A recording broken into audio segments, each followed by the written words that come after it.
Anakku berbisik dengan tubuh gemetar. Bu, Bapak latihan nangis lagi di kamar mandi. Iseng membuka tablet lama suami yang tertinggal. Aku menemukan riwayat pencarian yang membuat darahku beku. Bukan situs dewasa, bukan chat perselingkuhan, tapi tutorial langkah demi langkah, cara membuat.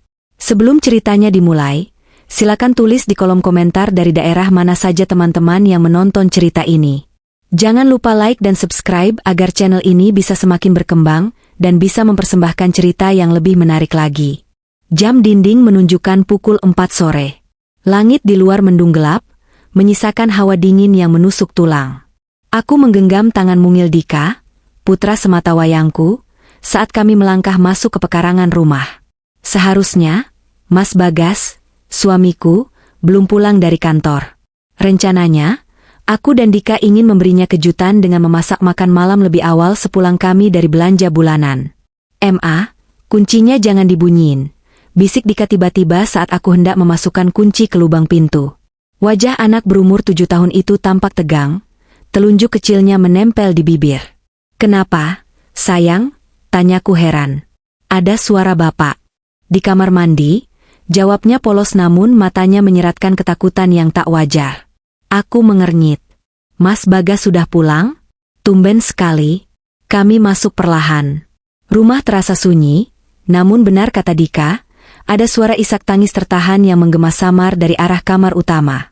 Pintu kamar kami terbuka sedikit, dan dari celah itu, aku bisa melihat pintu kamar mandi dalam yang juga tidak tertutup rapat. Aku memberi isyarat pada Dika untuk menunggu di sofa ruang tengah. Dengan langkah mengendap seperti pencuri di rumah sendiri, aku mendekat ke kamar. Jantungku berdegup kencang. Apakah Mas Bagas sakit? Apakah dia ada masalah kantor yang berat sampai menangis diam-diam? Hatiku mencelos, rasa khawatir sebagai istri langsung menyeruak. Aku ingin lari memeluknya. Namun, langkahku terhenti tepat di ambang pintu kamar. Dari pantulan cermin wastafel yang terlihat dari celah pintu, aku melihat Mas Bagas. Dia berdiri tegak, mengenakan kemeja putih yang sedikit kusut. Wajahnya basah oleh air mata. Bahunya berguncang hebat. Saya sungguh tidak menyangka. Suaranya terdengar parau, penuh duka yang mendalam. Kejadiannya begitu cepat. Istri dan anak saya, mereka segalanya bagi saya. Aku terpaku. Darahku berdesir hebat. Apa maksudnya? Siapa yang meninggal? Aku dan Dika ada di sini, sehat walafiat. Mas Bagas menunduk dalam-dalam, lalu tiba-tiba, dia diam. Hening. Detik berikutnya, dia mengangkat wajahnya menatap cermin. Wajah sedih itu lenyap seketika, berganti dengan ekspresi datar yang dingin. Dia mengusap sisa air matanya dengan kasar, lalu memiringkan kepala ke kiri dan ke kanan, seolah sedang menilai penampilannya sendiri. Kurang natural, gumamnya pelan. Suaranya harus lebih gemetar lagi di bagian, istri saya. Lalu, dia menarik napas panjang, dan dalam hitungan detik, dia kembali menangis. Kali ini lebih histeris. Lebih meyakinkan. Tolong istri saya. Kenapa harus mereka? Tuhan? Kakiku lemas. Aku harus berpegangan pada dinding agar tidak jatuh. Itu bukan tangisan duka. Itu adalah sebuah latihan. Suamiku, pria yang setiap pagi mencium keningku, sedang berlatih adegan berduka cita di depan cermin. Dia sedang mempersiapkan skenario di mana aku dan Dika sudah tidak ada. Rasa dingin yang mencekam merambat dari ujung kaki ke kepala. Bukan hantu yang membuatku takut, tapi kenyataan bahwa orang yang paling kucintai ternyata sedang merancang perpisahan kami dengan cara yang mengerikan. Tiba-tiba, Mas Bagas membasuh wajahnya dengan air keran. Dia tersenyum pada bayangannya sendiri, senyum kemenangan yang membuat bulu kuduku berdiri. Dia meraih handuk, mengeringkan wajah, dan berbalik menuju pintu keluar kamar mandi. Aku panik. Aku segera berlari jinjit kembali ke ruang tengah, menyambar kantong belanjaan, dan pura-pura baru saja masuk. Assalamualaikum. Mas Bagas? Teriakku dengan suara yang kupaksakan ceria, meski dadaku sesak luar biasa. Mas Bagas keluar dari kamar. Wajah dingin tadi sudah hilang tak berbekas. Yang ada kini hanyalah wajah hangat suami penyayang yang biasa kulihat. Waalaikumsalam. Istriku sayang dan jagoan papa udah pulang? sapanya lembut sambil merentangkan tangan untuk memeluk kami. Aku membiarkan tubuhku dipeluk olehnya. Namun kali ini, kehangatan pelukannya terasa seperti lilitan ular. Saat dia memelukku, mataku bertemu pandang dengan Dika yang duduk di sofa. Anakku menatap ayahnya dengan tatapan kosong. Kami berdua tahu, sandiwara horor ini baru saja dimulai. Dan aku harus mencari tahu kapan pertunjukan aslinya akan digelar, sebelum semuanya terlambat. Pelukan Mas Bagas perlahan terlepas, namun rasa dingin di punggungku tak kunjung hilang. Ia tersenyum lebar, menatapku dengan mata yang selama 8 tahun ini selalu kuanggap sebagai telaga ketenangan. Kini, mata itu terlihat seperti lubang hitam yang siap menelan kami hidup-hidup. Kamu pucat, Al. Sakit? Tanya Mas Bagas sambil menyentuh dahiku. Tangannya hangat, sentuhan yang dulu selalu membuatku merasa aman, kini membuatku ingin menjerit. Cuma agak pusing dikit, Mas. Mungkin karena telat makan. Jawabku berbohong, berusaha menahan getaran di suaraku. Aku melirik Dika. Anak itu duduk diam di sofa, memeluk bantal sofa erat-erat, seolah bantal itu adalah tameng pelindungnya. Malam itu, suasana di meja makan terasa mencekam, setidaknya bagiku dan Dika. Mas Bagas justru bersikap sangat manis. Terlalu manis. Dia yang biasanya langsung menyalakan laptop sepulang kerja, malam ini bersikeras membantu menyiapkan piring. Makan yang banyak ya, jagoan papa, ucapnya sambil menyendokkan nasi ke piring Dika. Biar cepat besar, biar bisa jaga mama kalau papa lagi nggak ada. Kalimat itu sederhana, tapi setelah apa yang kulihat sore tadi, kalimat itu terdengar seperti sebuah ancaman halus. Dika hanya mengangguk kaku, suapannya melambat. Selesai makan, Mas Bagas beranjak dari kursi. Mas mandi dulu ya, gerah banget seharian meeting. Begitu pintu kamar mandi tertutup dan suara gemericik air terdengar, aku langsung bergerak. Instingku berteriak bahwa aku harus mencari tahu. Bukan sekadar tuduhan tak berdasar, aku butuh bukti. Mataku tertuju pada tas kerja kulit milik Mas Bagas yang tergeletak sembarangan di kursi ruang tamu. Biasanya, tas itu selalu dikunci dan dibawa masuk ke ruang kerjanya. Hari ini dia teledor. Atau mungkin dia terlalu percaya diri bahwa sandiwaranya sempurna. Dengan tangan gemetar, aku membuka resleting tas itu. Jantungku berpacu seirama dengan suara air shower di kamar mandi. Jangan sampai ketahuan. Jangan sampai ketahuan. Aku mengaduk isi tasnya. Laptop, charger, beberapa berkas kantor yang membosankan. Hampir saja aku menyerah, sampai tanganku menyentuh sebuah amplop coklat tebal di bagian paling bawah, terselip di antara agenda kerja. Amplop itu berlogo sebuah perusahaan asuransi ternama. Aku menarik napas panjang, lalu menarik isinya keluar setengah. Itu adalah dokumen pembaruan polis asuransi jiwa. Nama tertanggung, Alia Prameswari, istri, dan Andika Pratama, anak. Mataku membelalak saat melihat angka yang tertera di sana. Nilai pertanggungan itu baru saja dinaikkan minggu lalu menjadi 5 miliar rupiah per orang. Jumlah yang fantastis, jauh di luar kemampuan finansial kami untuk membayar preminya, kecuali Mas Bagas yakin bahwa klaim itu akan cair dalam waktu dekat. Air mataku menetes jatuh ke atas kertas itu. Jadi, inikah alasannya? Inikah harga nyawaku dan Dika di matanya? 5 miliar untuk melunasi gaya hidupnya yang entah apa? Latihan menangis tadi sore bukan sekadar drama, itu adalah persiapan untuk mencairkan kertas yang sedang kupegang ini. Klek. Suara pintu kamar mandi terbuka. Aku panik setengah mati. Dengan gerakan kilat, kumasukkan kembali amplop itu ke dasar tas dan menutup resletingnya, lalu pura-pura sibuk mengelap meja tamu dengan tisu. Loh, kok belum istirahat, Al? Mas Bagas muncul dengan handuk melingkar di leher. Dia menatapku, lalu tatapannya beralih ke tas kerjanya, kemudian kembali ke wajahku. Ada kilatan curiga yang tajam selama 1 detik, sebelum akhirnya tertutup lagi oleh senyum palsunya. Ini baru mau ke kamar, Mas, jawabku, berusaha menyembunyikan tanganku yang gemetar hebat di balik punggung. Malam ini aku sadar, aku tidak sedang tidur di sebelah suamiku. Aku sedang tidur di sebelah musuh yang paling berbahaya. Dan aku harus selangkah lebih cepat darinya jika ingin melihat matahari esok pagi. Pagi itu, Setelah mobil Pajero hitam milik Mas Bagas menghilang di tikungan kompleks, aku tidak langsung membereskan meja makan. Tubuhku rasanya kaku, namun pikiranku berpacu secepat kilat. Ciuman di kening yang ia berikan sebelum berangkat tadi terasa seperti sengatan racun yang membakar kulit. "Mama, Dika berangkat sekolah dulu ya," pamit Dika yang sudah dijemput mobil jemputan. Aku memeluknya erat, lebih lama dari biasanya, menghirup aroma minyak telon yang mungkin tak lama lagi ingin direnggut dariku. Begitu rumah kosong, aku langsung berlari menuju ruang kerja Mas Bagas. Ruangan itu biasanya wilayah terlarang bagiku, dengan alasan privasi pekerjaan. Namun hari ini, aku tidak peduli.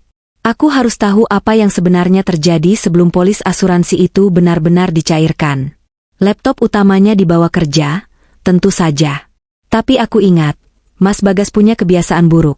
Dia sering malas logout dari akun cloud-nya di tablet lama yang ia gunakan untuk membaca berita. Aku membongkar laci meja kerjanya dengan tangan gemetar. Ketemu. Tablet hitam yang layarnya sudah retak sedikit di ujung. Jantungku berdegup kencang saat menekan tombol power. Menyala. Baterainya tinggal 15%, tapi cukup.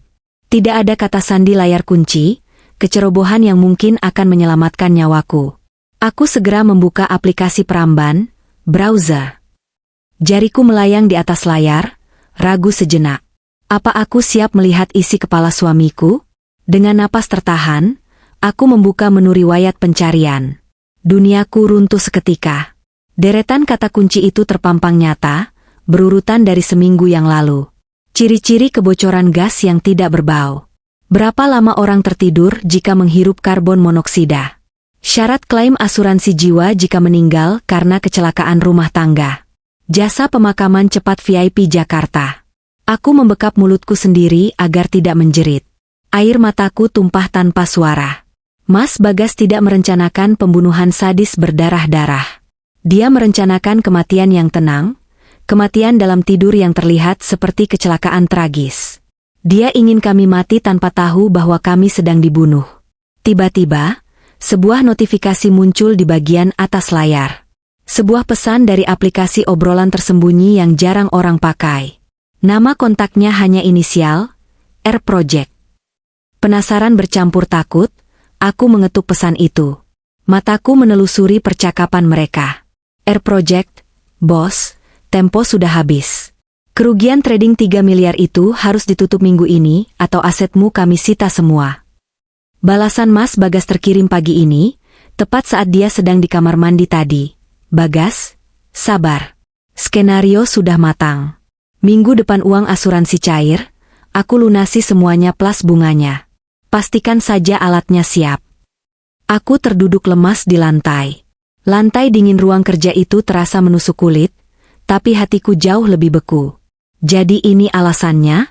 Bukan karena dia gila. Bukan sekadar bosan. Tapi karena keserakahannya sendiri.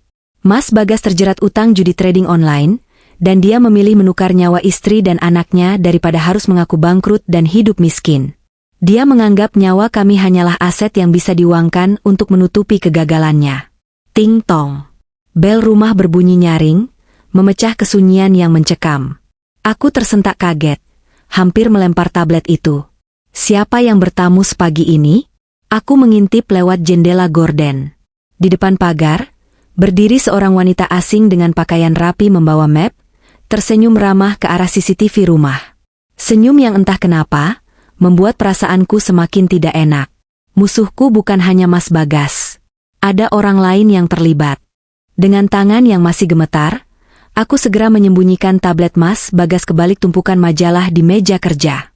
Aku menarik napas panjang, berusaha menata ekspresi wajah yang sembab karena tangis. Aku tidak boleh terlihat lemah. Aku tidak boleh terlihat tahu. Aku berjalan menuju pintu depan dan membukanya perlahan. Di hadapanku berdiri seorang wanita muda. Cantik, harus kuakui. Rambutnya tertata rapi, mengenakan blazer kerja yang pas di tubuh, dan aroma parfum mahal langsung menyeruak begitu pintu terbuka. "Selamat pagi, Bu Alia," ya, sapanya ramah. Senyumnya manis, tapi matanya menatapku seolah sedang menaksir harga barang dagangan. "Saya Reni, dari pihak asuransi. Pak Bagas meminta saya mampir sebentar untuk verifikasi data aset rumah terkait polis terbaru. Reni. Nama itu terasa familiar. Bukankah itu inisial R di chat yang baru saja kubaca? Oh, silakan masuk, Mbak, jawabku, memaksakan senyum kaku. Reni melangkah masuk dengan percaya diri. Anehnya, dia tidak terlihat canggung sama sekali. Dia tidak bertanya di mana ruang tamu, seolah kakinya sudah hafal letak perabotan di rumahku. Rumahnya nyaman ya, Bu? Komentarnya sambil matanya menyapu sekeliling ruangan. Pandangannya berhenti cukup lama di foto pernikahan kami yang tergantung di dinding, lalu beralih ke arah dapur. Boleh saya cek area dapur dan garasi? Prosedur standar untuk asuransi kecelakaan rumah tangga. Silakan, jawabku singkat.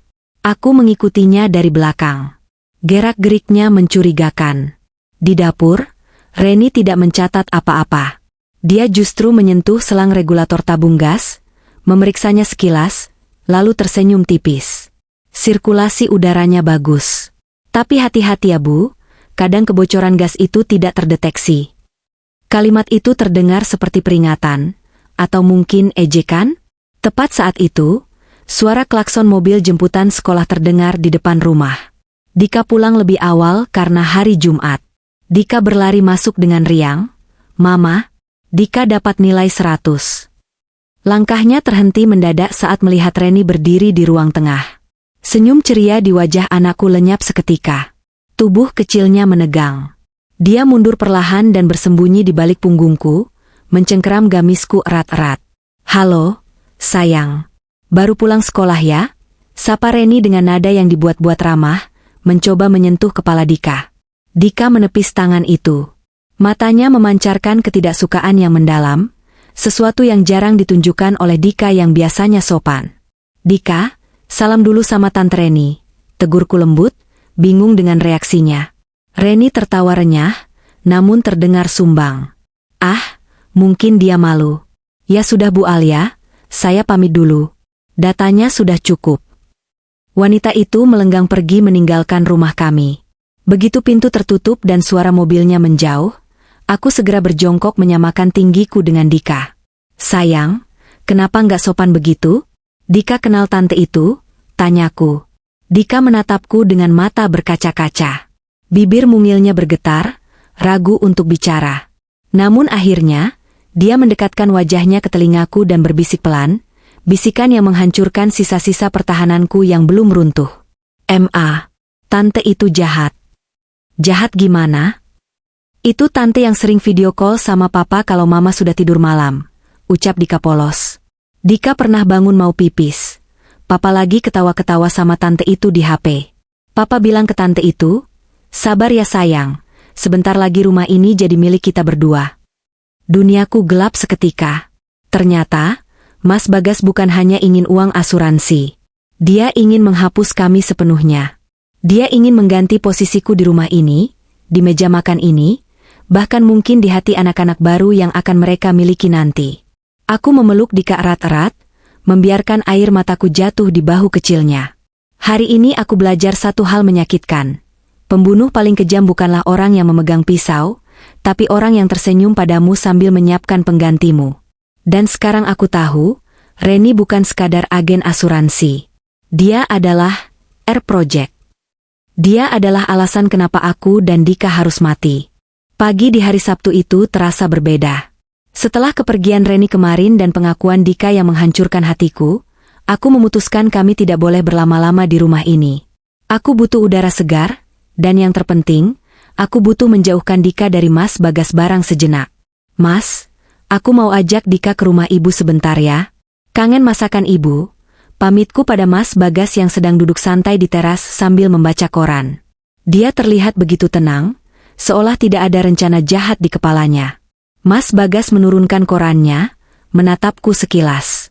Oh, ya sudah. Hati-hati. Pakai mobil yang kecil saja ya, mobil besarnya mau aku panasin mesinnya. Aku mengangguk pelan. Kami berjalan menuju city car lamaku. Saat aku menyalakan mesin, Dika duduk di kursi penumpang depan dengan wajah waspada. Dia tidak lagi ceria seperti anak-anak pada umumnya. Trauma telah memaksanya dewasa sebelum waktunya. Kami keluar dari garasi. Kompleks perumahan kami cukup sepi pagi itu. Awalnya semua terasa normal. Namun, saat mobil melaju mendekati turunan curam di dekat gerbang keluar kompleks, firasat buruk itu datang. Di ujung jalan, ada polisi tidur yang cukup tinggi. Refleks, kakiku menginjak pedal rem untuk mengurangi kecepatan. Plos! Kakiku menginjak angin. Pedal rem itu ambles sampai menyentuh lantai mobil, tanpa ada tahanan sedikit pun. Darahku berdesir hebat. Aku mencoba memompa rem berkali-kali. Kosong. Mobil terus meluncur semakin cepat karena jalanan menurun. Di depan, sebuah truk pengangkut sampah sedang melintas pelan. "Ma, kok ngebut?" tanya Dika panik, tangannya mencengkeram sabuk pengaman. "Pegang yang kuat, Dika." "Nunduk," teriakku. Jantungku rasanya mau meledak. Aku tidak boleh mati di sini. Aku tidak akan membiarkan Mas Bagas menang semudah ini. Dengan sisa ketenangan yang ada, aku menarik rem tangan perlahan sambil membanting setir ke arah gundukan rumput di pinggir jalan. Mobil terguncang hebat, melompat ke atas trotoar, menabrak semak-semak hias, dan akhirnya berhenti hanya beberapa sentimeter sebelum menabrak tiang listrik. Hening. Hanya terdengar suara napas kami yang memburu. Dika menangis gemetar. Aku segera memeluknya, memastikan tidak ada luka di tubuh kecilnya. "Nggak apa-apa, Nak. Mama di sini. Kita selamat." Setengah jam kemudian, mobilku diderek ke bengkel Pak Wahyu, mekanik kepercayaan almarhum ayahku yang letaknya agak jauh dari rumah, bukan bengkel langganan Mas Bagas. Aku sengaja tidak menelepon Mas Bagas. Pak Wahyu keluar dari kolong mobil dengan wajah keruh. Dia mengelap tangannya yang berlumuran oli dengan kain lap. "Gimana, Pak? Kampas remnya habis ya?" tanyaku penuh harap, berharap ini hanya kelalaian perawatan. Pak Wahyu menggeleng tegas. Dia menatapku dengan sorot mata kasihan, seolah dia mengerti apa yang sedang terjadi. "Bukan habis, Neng Alia," ucapnya pelan, memastikan Dika yang duduk di ruang tunggu tidak mendengar. "Selang minyak remnya putus. Dan putusnya bukan karena digigit tikus atau gesekan." Dia menunjukkan potongan selang itu padaku. Potongannya rata dan rapi. "Ini dipotong pakai tang atau gunting kawat, Neng. Ada orang yang sengaja melakukan ini." Duniaku rasanya berputar. Kakiku lemas hingga aku harus bersandar pada kap mobil. Mas Bagas benar-benar ingin membunuh kami. Bukan besok, bukan minggu depan, tapi hari ini. Rencana gas bocor, racun, dan sekarang sabotase mobil. Dia mencoba segala cara. Aku menatap Dika yang sedang melamun di kejauhan. Aku sadar, aku tidak bisa lapor polisi sekarang. Mas Bagas orang yang licin. Dia pasti punya alibi, dan sidik jarinya pasti sudah dihapus dari selang itu. Jika aku lapor tanpa bukti kuat, dia hanya akan semakin agresif dan mungkin bertindak lebih nekat di dalam rumah. Aku harus pulang. Aku harus kembali ke sarang serigala itu. Tapi kali ini, aku tidak akan pulang sebagai mangsa. Aku akan pulang sebagai pemburu yang menyamar, menunggu waktu yang tepat untuk menyerang balik. Kami pulang ke rumah dengan menumpang taksi online. Mobilku yang remnya diputus itu sengaja kutinggalkan di bengkel Pak Wahyu. Sepanjang perjalanan, aku meremas tangan Dika yang terasa dingin. Aku sedang membawa anakku masuk kembali ke kandang singa, tapi aku tidak punya pilihan. Jika aku kabur sekarang tanpa bukti, Mas Bagas bisa memutarbalikkan fakta, melaporkan aku menculik anak, dan polisi mungkin akan percaya pada wajah malaikatnya. Saat kami membuka pintu rumah, Mas Bagas sedang duduk di sofa ruang tengah, matanya terpaku pada ponsel. Begitu melihat kami masuk, wajahnya berubah pucat pasi. Matanya membelalak, seolah melihat hantu. "Loh, kalian kok pulang?" tanyanya tergagap. Ponsel di tangannya nyaris terjatuh. Dia pasti sedang menunggu telepon dari rumah sakit atau polisi yang mengabarkan kecelakaan fatal kami di jalan turunan itu. "Mobilnya mogok di jalan, Mas." Untung belum sempat ngebut, jawabku berbohong dengan nada sedatar mungkin. Aku menatap matanya dalam-dalam, mencari sisa-sisa rasa bersalah di sana. Nihil. Yang ada di mata suamiku hanyalah kekecewaan karena rencananya gagal. Mas Bagas berdeham, cepat-cepat mengubah ekspresinya menjadi suami yang prihatin. "Ya ampun, bahaya banget. Ya sudah, nanti Mas urus bengkelnya. Karena kalian sudah pulang, gimana kalau malam ini kita rayakan? Rayakan apa? Tanyaku waspada. Rayakan kebersamaan kita. Jarang-jarang kan Mas ada di rumah sore begini? Mas mau masak spesial buat kalian. Steak dan jus jeruk kesukaan Dika. Aku ingin berteriak menolaknya, tapi Dika menatapku dengan wajah takut. Aku harus bermain cantik. Boleh, Mas. Kebetulan Dika lapar. Jawabku. 1 jam kemudian, aroma daging panggang memenuhi dapur. Mas Bagas tampak sibuk di meja pantry, memunggungi kami yang duduk di meja makan. Punggung itu dulu tempatku bersandar. Sekarang menjadi punggung seorang asing yang mengerikan. Dika haus, Pak. Rengek Dika pelan. Sebentar ya, jagoan. Ini papa buatkan jus jeruk paling enak sedunia, sahut Mas Bagas tanpa menoleh. Dari pantulan kaca lemari hias di seberang dapur, aku bisa melihat gerakan tangan Mas Bagas. Dia menuangkan jus dari kemasan ke dalam 2 gelas. Lalu, dia merogoh saku celananya. Dia mengeluarkan botol kecil tak berlabel. Dengan gerakan cepat, dia menaburkan bubuk putih ke dalam gelas yang lebih kecil, gelas milik Dika. Lalu dia mengaduknya perlahan, memastikan serbuk itu larut sempurna. Hatiku hancur berkeping-keping. Darah dagingnya sendiri. Dia tega meracuni anak kandungnya sendiri demi uang dan wanita lain. Air mataku mendesak keluar, tapi aku tahankan sekuat tenaga. Nah, ini buat Mama, dan ini yang spesial buat Dika, kata Mas Bagas sambil berbalik badan. Dia membawa nampan dengan senyum lebar yang mengerikan. Gelas itu diletakkan tepat di hadapan Dika. Cairan oranye yang terlihat menyegarkan, namun aku tahu itu adalah air maut. Ayo diminum, Dik. Seger lo, desak Mas Bagas. Matanya menatap gelas itu dengan intens, penuh harap. Dika mengangkat gelas itu. Tangan kecilnya mendekatkan bibir gelas ke mulutnya. Jangan, jerit batinku. Sebentar. Seruku tiba-tiba sambil berdiri, pura-pura hendak mengambil tisu di seberang meja. Dengan sengaja, tanganku menyenggol keras lengan Dika. Prang! Gelas itu jatuh menghantam lantai keramik. Pecah berantakan. Cairan oranye itu tumpah menggenangi lantai, bercampur dengan pecahan kaca. Keheningan melanda ruang makan selama 3 detik. Wajah Mas Bagas berubah drastis. Urat-urat di lehernya menonjol keluar. Wajah tampannya memerah pada menahan amarah yang meledak. Kamu apa-apaan sih, Alia? Bentaknya keras. Suaranya menggelegar, membuat Dika terlompat kaget dan langsung menangis. Maaf, Mas. Aku nggak sengaja, tadi mau ambil tisu. Jawabku gemetar, kali ini ketakutanku asli melihat perubahan wajahnya yang seperti monster. Nggak sengaja katamu. Itu susah payah aku buat. Mas Bagas menggebrak meja makan dengan keras. Piring-piring bergetar. Reaksinya sangat tidak wajar. Seorang ayah normal hanya akan bilang, hati-hati, nanti buat lagi. Tapi Mas Bagas marah seolah-olah aku baru saja membuang berlian mahal ke selokan. Kemarahannya mengonfirmasi segalanya. Bubuk di dalam gelas itu adalah kesempatan terakhirnya malam ini, dan aku baru saja menggagalkannya. Mas Bagas menyadari dia lepas kendali. Dia melihat Dika yang menangis ketakutan. Perlahan, dia menarik napas panjang, mencoba memasang kembali topengnya yang retak.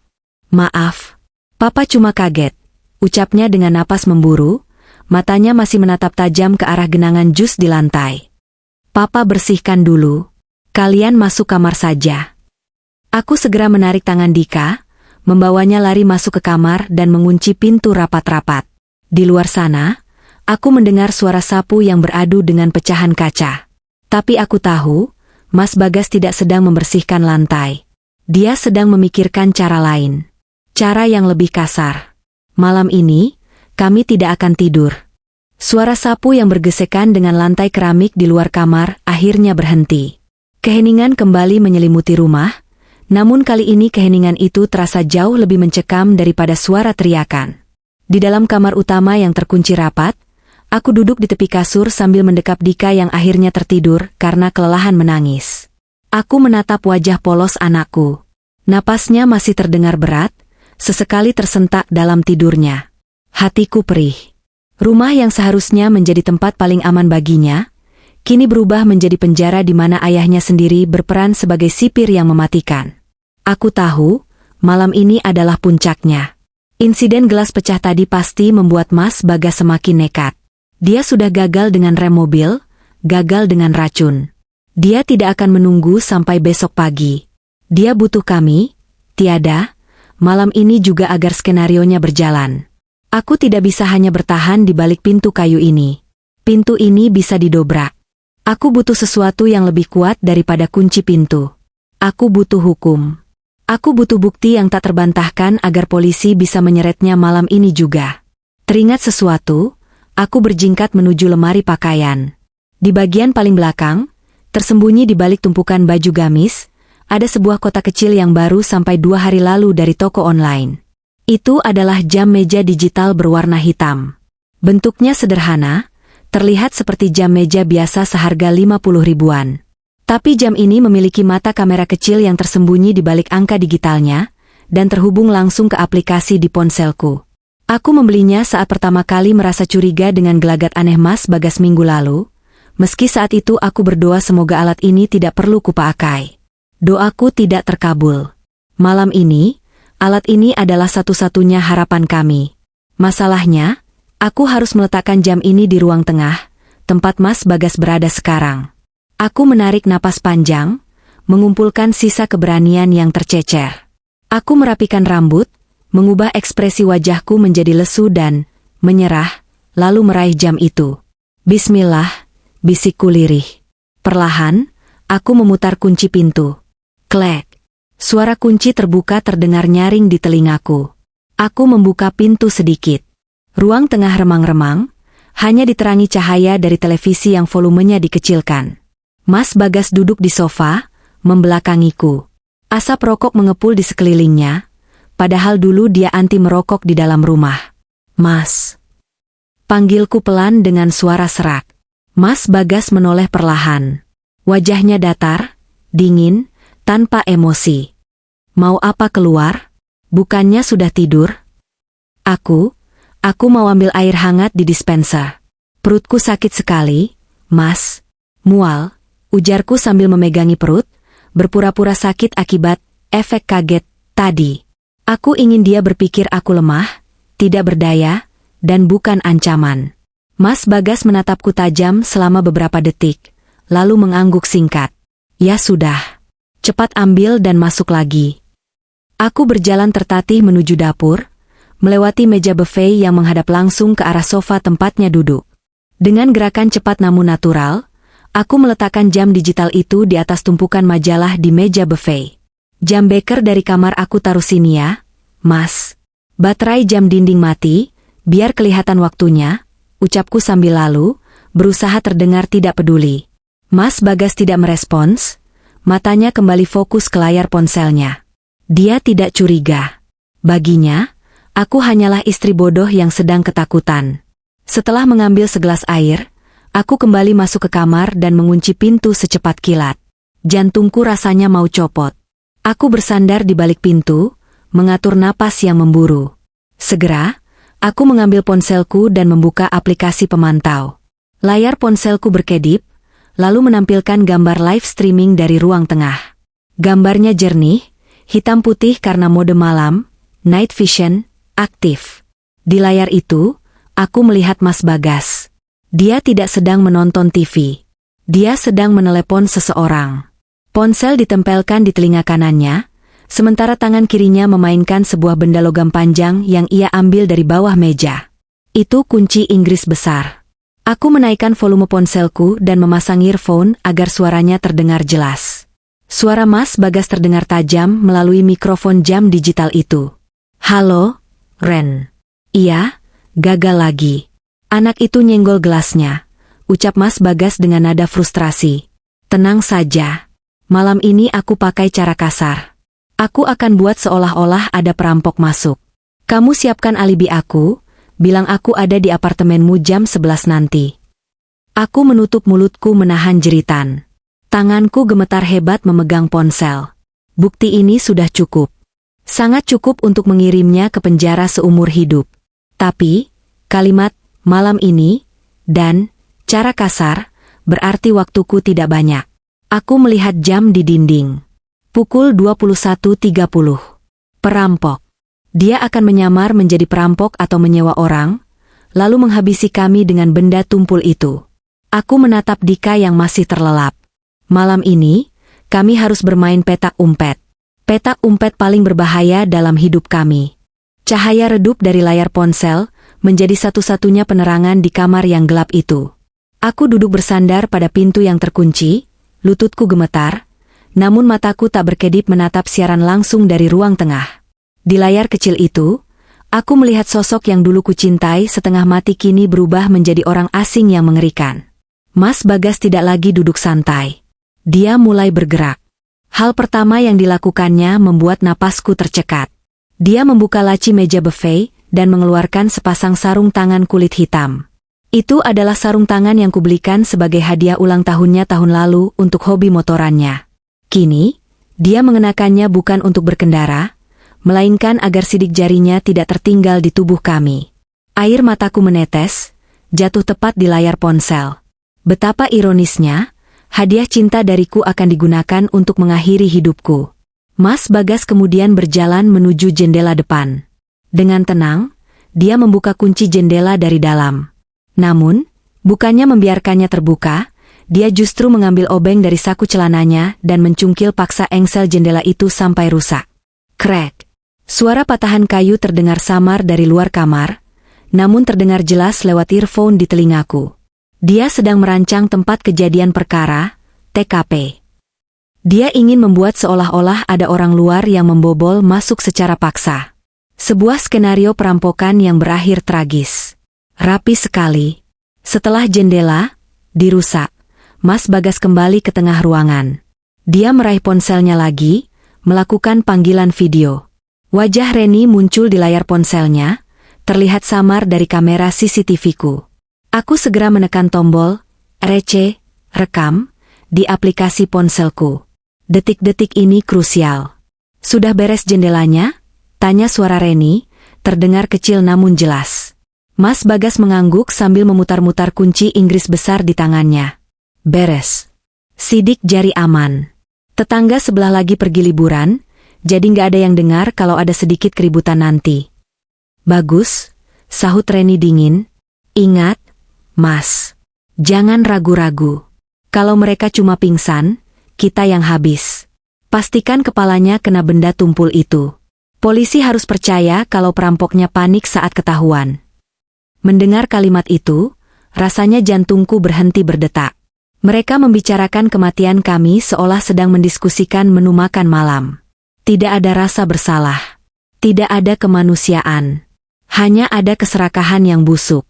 Mas Bagas menghela napas panjang di layar. Iya, aku tahu. Sayang sih sebenarnya, rumah ini bakal jadi TKP pembunuhan, harganya pasti jatuh kalau mau dijual nanti. Gak masalah harga jatuh, yang penting asuransi cair 5 miliar minggu depan. Kita bisa beli rumah baru di Bali, Mas. Lupakan mereka. Oke. Aku akan matikan listrik dulu biar mereka makin panik di dalam kamar. Kamu siap-siap jemput aku di simpang jalan belakang kompleks setengah jam lagi. Klik. Sambungan telepon terputus. Video rekaman di ponselku sudah berjalan selama 3 menit. 3 menit yang berisi bukti perencanaan pembunuhan berencana tingkat 1. 3 menit yang akan menyelamatkanku dari fitnah, dan mengirim mereka berdua ke balik jeruji besi selamanya. Dengan tangan gemetar namun pikiran jernih, aku segera menekan tombol stop dan langsung mengunggah video itu ke penyimpanan cloud, awan, dan mengirimkannya ke email kakakku sebagai cadangan. File sent. Aku menghela napas lega sesaat. Bukti sudah aman. Mas Bagas tidak bisa menghapus ini meski dia menghancurkan ponselku nanti. Namun, kelegaan itu hanya bertahan sedetik. Di layar CCTV, aku melihat Mas Bagas berjalan menuju saklar utama listrik di dekat dapur. Wajahnya keras, rahangnya mengatup rapat. Dia sudah selesai dengan tahap persiapan. Kini, dia siap untuk eksekusi. Lampu indikator di jam digital CCTV mati. Layar ponselku menjadi gelap gulita. Siaran terputus. Listrik rumah baru saja dimatikan. Kini, Aku dan Dika terkurung dalam kegelapan total bersama seorang pembunuh yang memegang kunci Inggris dan memakai sarung tangan. Suara langkah kaki berat mulai terdengar mendekat ke arah lorong kamar. Du, du, du. Aku meraba-raba dalam gelap, mencari tubuh Dika di atas kasur. Waktunya bersembunyi. Kami tidak bisa melawan tenaga laki-laki dewasa. Kami harus menghilang sebelum pintu itu didobrak. Kegelapan yang menyelimuti kamar itu terasa pekat dan menyesakan. AC yang mati membuat udara perlahan menjadi pengap, seiring dengan keringat dingin yang membasahi punggungku. Aku tidak boleh panik. Jika aku panik, Dika akan ikut panik, dan suara tangisannya akan menjadi penunjuk arah bagi monster yang sedang berjalan di lorong rumah kami. Aku meraba kasur, menemukan bahu kecil Dika.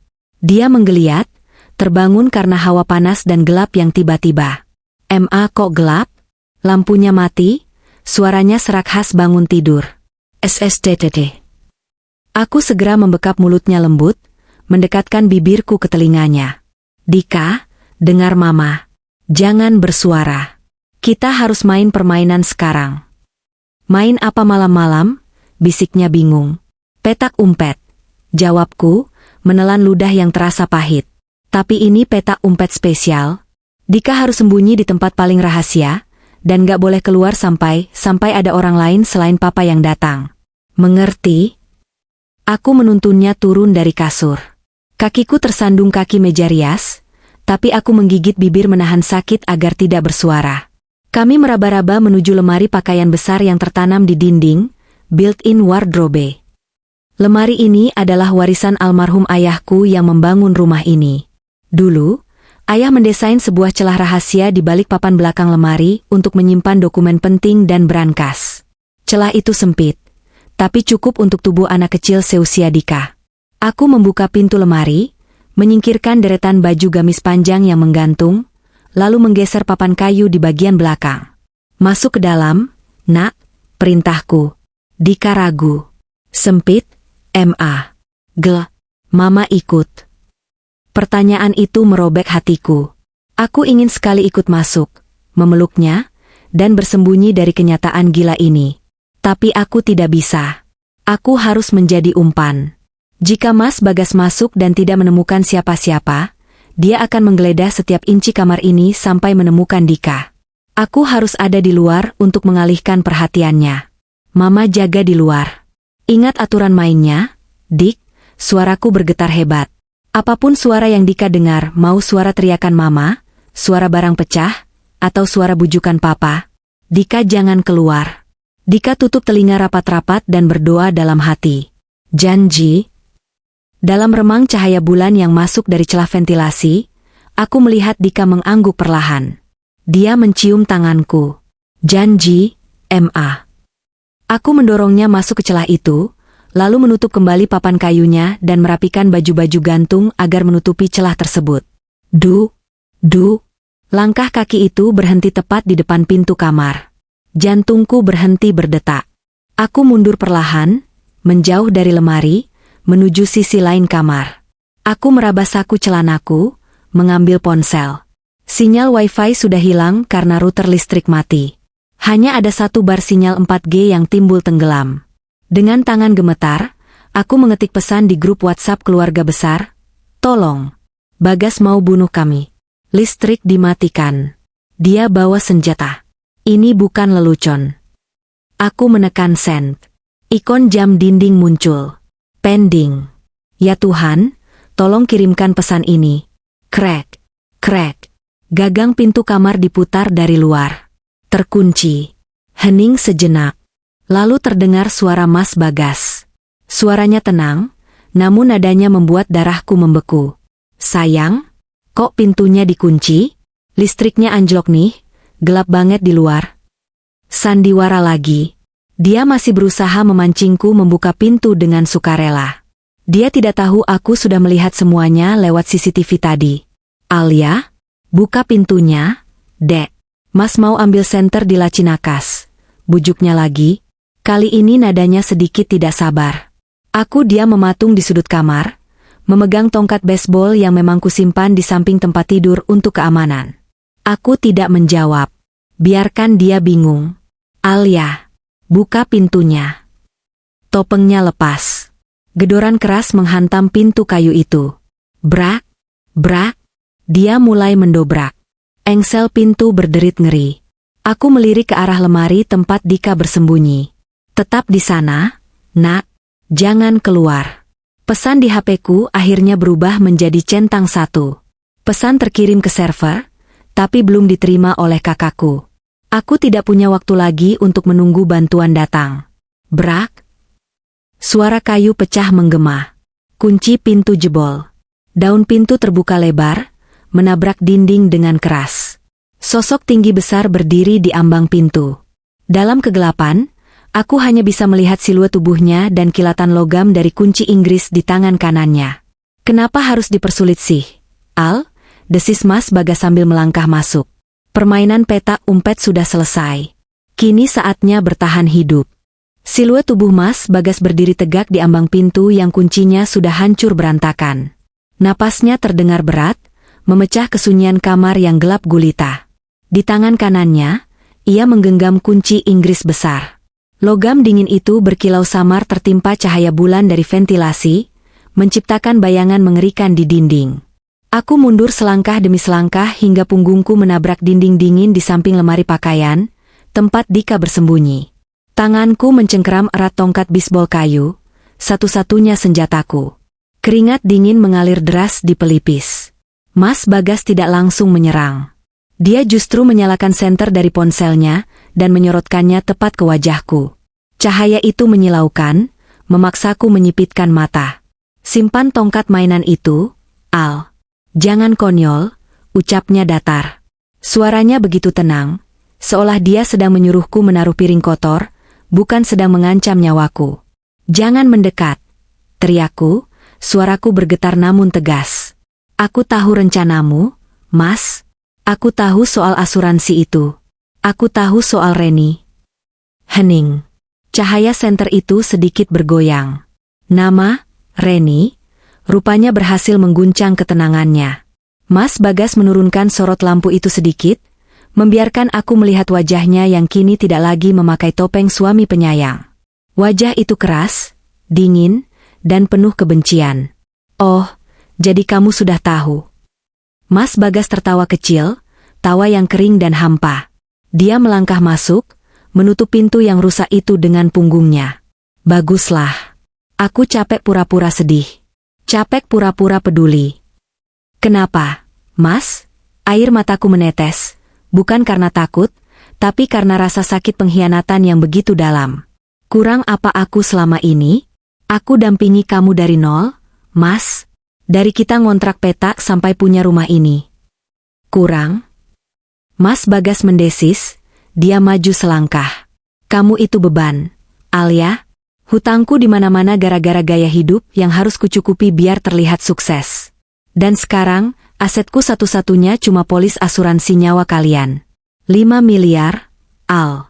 Itu cukup buat aku mulai hidup baru yang tenang tanpa tagihan. Kamu gila. Bisikku. Kamu mau tukar nyawa anakmu sendiri dengan uang judi. Anak bisa bikin lagi, jawabnya enteng. Jawaban yang membuat darahku mendidih seketika. Mas Bagas tiba-tiba mengayunkan kunci Inggris itu ke arah meja rias di sampingku. Prang. Cermin besar itu hancur berkeping-keping. Pecahan kaca berhamburan ke lantai. Aku menjerit kaget, melindungi wajahku dengan lengan. Itu adalah gertakan. Dia ingin meruntuhkan mentalku. Mana Dika? Tanyanya tajam sambil menyapu pandangan ke sekeliling kamar yang berantakan. Dia melihat kasur kosong. Jantungku berhenti berdetak. Aku berdiri kaku di depan lemari dinding, berusaha menutupi keberadaan celah rahasia itu dengan tubuhku. Dika lari, bohongku cepat. Dia sudah lompat lewat jendela tadi pas kamu gedor pintu. Dia sudah lari ke pos satpam. Mas Bagas menyipitkan mata, menyorotkan senternya ke arah jendela kamar yang masih tertutup rapat dan terkunci, jendela yang teralisnya permanen dan tidak mungkin dibuka anak kecil. Dia tersenyum miring. Senyum iblis. Bohong kamu, desisnya. Jendela terkunci. Dia masih di sini. Mas Bagas kembali melangkah mendekatiku. Jarak kami kini hanya tinggal 2 meter. Dia mengangkat kunci Inggris itu tinggi-tinggi, siap mengakhiri segalanya. Minggir, Alia. Atau aku pastikan ini akan sangat sakit. Langkahi dulu mayatku. Teriakku histeris. Aku mengangkat tongkat bisbol, siap memukul apapun yang bisa kujangkau. Aku tidak peduli jika aku harus terluka, asalkan Dika tetap diam di dalam sana. Mas Bagas menerjang. Aku memejamkan mata dan mengayunkan tongkatku sekuat tenaga ke arah depan. Bu! Tongkat kayuku menghantam bahunya dengan keras. Mas Bagas mengerang kesakitan dan mundur selangkah. Namun, tenaga laki-laki jauh lebih besar. Dengan cepat, dia menendang perutku. Arg! Aku terpental ke belakang, menabrak pintu lemari tempat Dika bersembunyi, lalu merosot ke lantai. Sakitnya luar biasa, membuat pandanganku berkunang-kunang. Tongkat bisbolku terlempar jauh. Kini aku tidak bersenjata. Mas Bagas berdiri di atasku, menatapku dengan napas memburu dan mata merah menahan marah. Dia tidak lagi terlihat seperti manusia. Sudah kubilang jangan melawan, geramnya sambil mengangkat senjatanya lagi. Di detik kritis itu, saat aku pasrah menerima takdirku, tiba-tiba terdengar suara yang sangat nyaring dan memekakan telinga dari arah lorong luar kamar. Ceet, ceet, ceet. Alarm kebakaran. Suaranya melengking tinggi, memecah malam, membangunkan siapa saja dalam radius 100 meter. Mas Bagas tersentak kaget, menoleh ke arah pintu. Wajahnya panik. Siapa yang nyalain alarm? Di dalam hati, aku tersenyum di sela rasa sakitku. Dika, anak pintarku. Ternyata dia tidak hanya diam. Dia pasti menyelinap keluar lewat pintu belakang lemari yang tembus ke gudang kecil, saat kami sibuk bertengkar tadi. Bantuan akan datang. Tapi sekarang, aku harus bertahan hidup dari amukan monster yang panik ini. Ceet, ceet, ceet. Suara alarm kebakaran itu meraung tanpa henti, memekakan telinga, mengisi setiap sudut rumah yang gelap gulita. Bunyinya begitu nyaring, hingga rasanya dinding-dinding rumah ikut bergetar. Mas Bagas terpaku. Kunci Inggris di tangannya turun perlahan. Wajah bengisnya yang tadi penuh percaya diri kini, retak oleh kepanikan murni. Dia menoleh ke kanan dan ke kiri seperti binatang buas yang terperangkap. Rencana, perampokan sunyi, nya hancur total. Suara bising ini pasti sudah membangunkan seluruh warga satu blok. Siapa yang menyalakan itu? Teriak Mas Bagas. Suaranya kalah keras oleh raungan alarm. Dia menatapku dengan mata melotot, mencari jawaban. Aku, yang masih tergeletak di lantai sambil memegangi perutku yang nyeri, tersenyum lemah. Rasa sakit fisik ini tidak sebanding dengan rasa puas melihat ketakutan di wajahnya. Anakmu. Desisku pelan, anak yang kamu bilang, bisa bikin lagi, itu jauh lebih pintar daripada bapaknya. Ternyata benar dugaanku.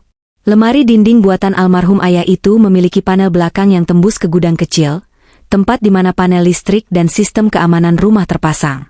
Dika berhasil menyelinap ke sana dan menekan tombol panik manual. Matikan. Matikan alarmnya. Mas Bagas kalap. Dia berbalik badan, berniat lari menuju gudang untuk menghentikan Dika. Tidak. Aku tidak akan membiarkan dia menyentuh Dika. Dengan sisa tenaga terakhir yang kumpukan dari rasa cinta seorang ibu, aku menyambar kaki Mas Bagas. Aku memeluk betisnya erat-erat, menahannya agar tidak bisa melangkah. Lepas, teriaknya sambil mencoba mengibaskan kakinya. Kamu nggak akan kemana-mana, Mas, teriakku balik. Semuanya sudah berakhir. Dari luar rumah, terdengar suara riuh rendah. Suara teriakan tetangga, gonggongan anjing, dan derap langkah kaki berlarian mendekat ke arah pagar rumah kami. Pak Bagas. Bu Alia. Ada kebakaran? Teriak suara Pak RT dari halaman depan. Dobraksan. Pintunya terkunci. Sahut suara lain, terdengar seperti Pak Satpam. Wajah Mas Bagas memucat. Dia sadar dia tidak punya waktu lagi. Dia menatapku, lalu menatap kunci Inggris di tangannya, lalu menatap jendela. Pilihan sulit berputar di kepalanya. Menghabisiku sekarang dan tertangkap sebagai pembunuh, atau mencoba melarikan diri? Keserakahannya kalah oleh rasa takut. Dia menjatuhkan kunci Inggris itu ke lantai dengan bunyi klontang yang keras. Dia mencoba melepaskan cengkeramanku lagi, kali ini lebih kasar, berniat lari lewat pintu belakang. Tapi terlambat. Cahaya senter yang menyilaukan tiba-tiba menembus masuk dari arah ruang tengah. Pintu utama rumah baru saja didobrak paksa oleh satpam kompleks dan beberapa warga.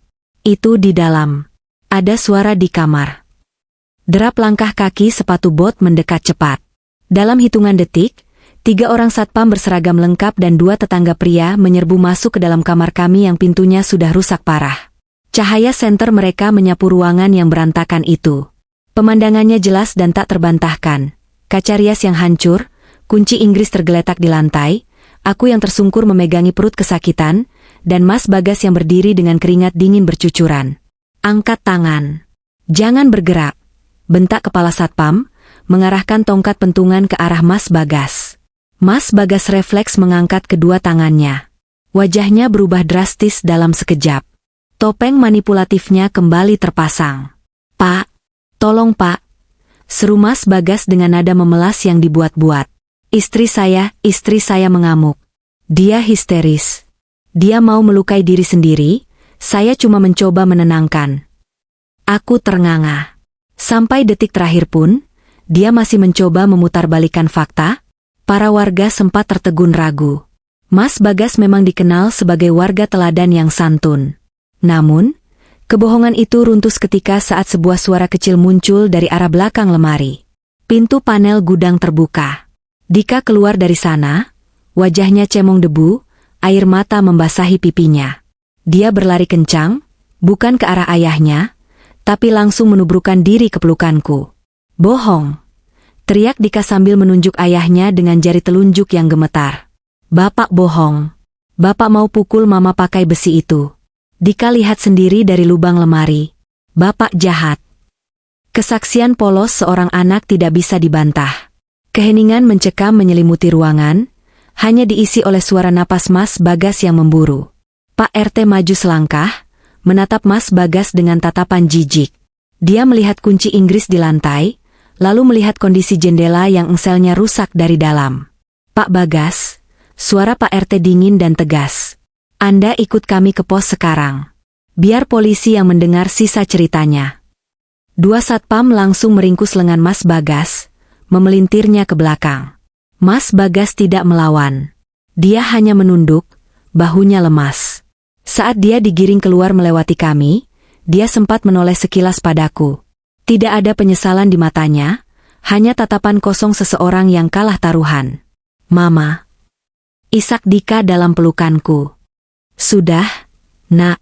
Sudah selesai," bisikku sambil mencium rambutnya yang bau debu. "Kita menang."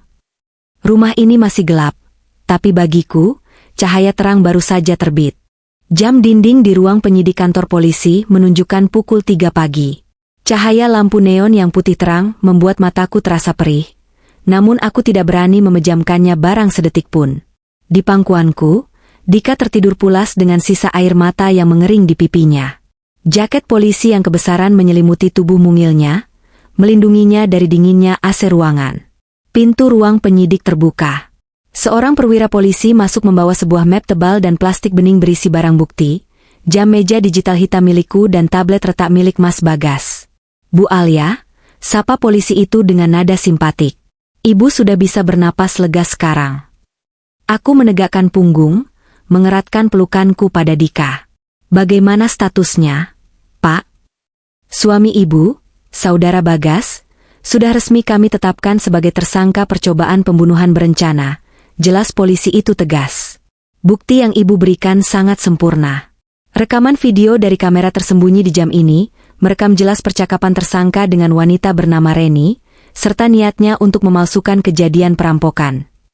Mendengar nama itu disebut, dadaku sesak lagi. Wanita itu, Reni, apa dia juga terlibat? Polisi itu mengangguk. "Tim kami sudah menjemput saudari Reni di apartemennya 1 jam lalu. Dari chat di tablet suami ibu, terbukti bahwa Reni adalah otak yang membantu merancang skenario klaim asuransi ini. Ternyata dia mantan agen asuransi yang dipecat karena kasus penipuan. Mereka berdua akan dijerat pasal berlapis dengan ancaman hukuman maksimal 20 tahun penjara." 20 tahun. Angka itu terdengar lama.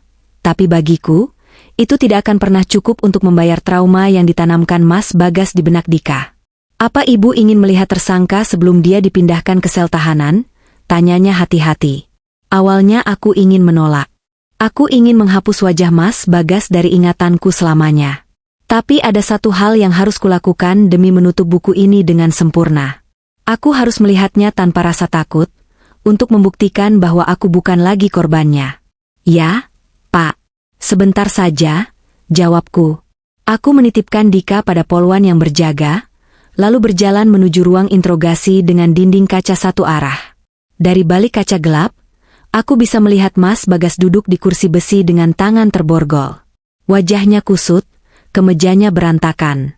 Tidak ada lagi wibawa seorang kepala keluarga yang selama ini ia banggakan.